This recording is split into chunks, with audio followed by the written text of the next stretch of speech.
February 28th, 1981. The Doctor exits the TARDIS onto a bustling motorway.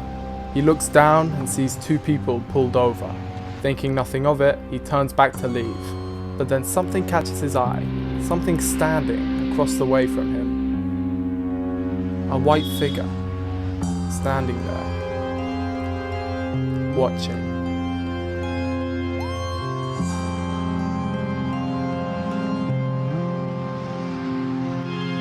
And then he re-enters the TARDIS.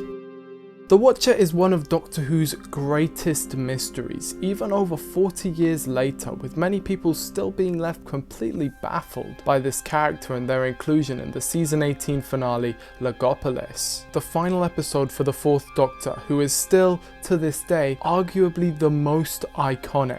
This episode went down in history for its climactic final battle between the Doctor and his arguable greatest foe, resulting in the destruction of a portion of the universe due to entropy. But from just part 1, you wouldn't have guessed that. Logopolis starts on a motorway where the Doctor is trying to measure an actual police box so that he can make sure the TARDIS's chameleon circuit is still working. But things quickly escalate with the sound of the cloister bell and the appearance of the Watcher. He makes another subsequent appearance in part 2 of Logopolis, this time standing on top of a bridge overlooking the TARDIS, which stands on a boat on the Thames. But this is where things get interesting when the Doctor leaves and talks with the Watcher. We do not hear their conversation, but upon returning, the Doctor says he has had a glimpse into the future and that they must be prepared for the worst. The Watcher appears occasionally throughout the rest of the story, usually in the background, but it is only in the final act that he actually reappears. The fourth Doctor falls to his death from the radio telescope, stopping the signal and saving the universe by making the ultimate sacrifice. Here, the Watcher walks up to him and the Doctor reaches out. They converge,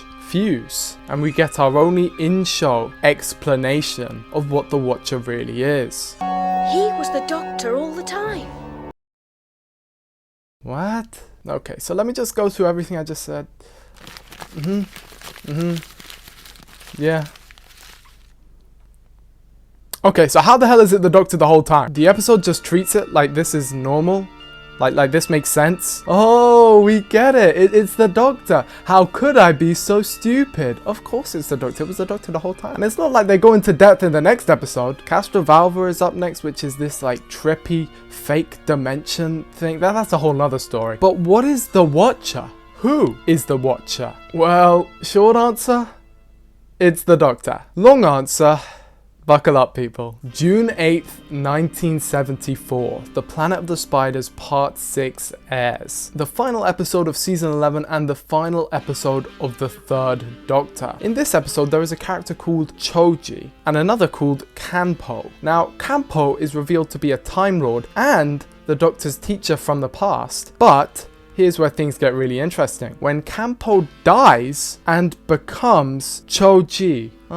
Sound familiar? So what's the explanation here? Well, Choji is a sentient manifestation of Kanpo's next incarnation, because if you don't know, Time Lords can regenerate into a new form when their bodies die. It's called regeneration. Talking of regeneration, when the third Doctor dies, yes, actually dies. Imagine the show ended here. Choji gave him a little psychic push in order to start the regeneration process. He kind of just appears out of nowhere and then does it. It's never really explained. So, is the Watcher a sentient manifestation of the Doctor's next incarnation? Well, yes and no. There's been some conflicting data from various parts of the expanded universe, but from what I've gathered, the Watcher is an alternate version of the fifth Doctor, which is the reason why merging with him creates the fifth Doctor, although I think the Doctor would have regenerated into the fifth Doctor anyway, even if they didn't merge, but I'm getting off topic. The Watcher is from the future, where the universe is actually destroyed by entropy. His form is dusty and pure white, with all of his expressions being completely burnt off his face. He is a psychic manifestation, a warning, if you will, sent back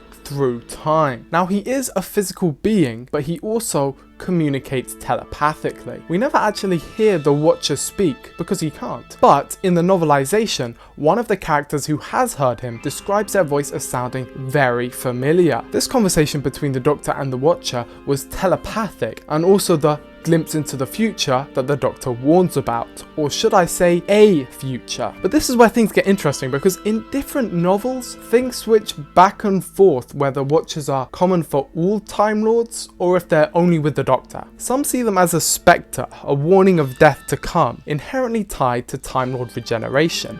But in the 2013 story, Trial of the Valeyard, it was confirmed that the Watchers' true identity are unregenerated projections of the next incarnation.